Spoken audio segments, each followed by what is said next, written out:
ஒரு பொன்வீணை, அதில் நுனி விரல் தொடுகையில் பல சுரமா.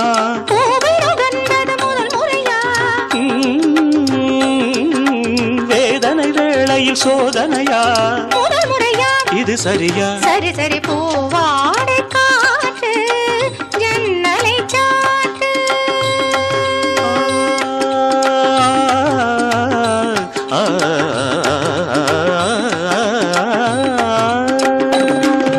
பூவாடை காற்று ஜன்னலை சாத்து. உத்தரவு தேவி தத்தளிக்கும் ஆவி, உத்தரவு தேவி தத்தளிக்கும் ஆவி.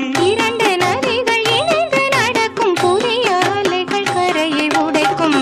தலையை குனியும்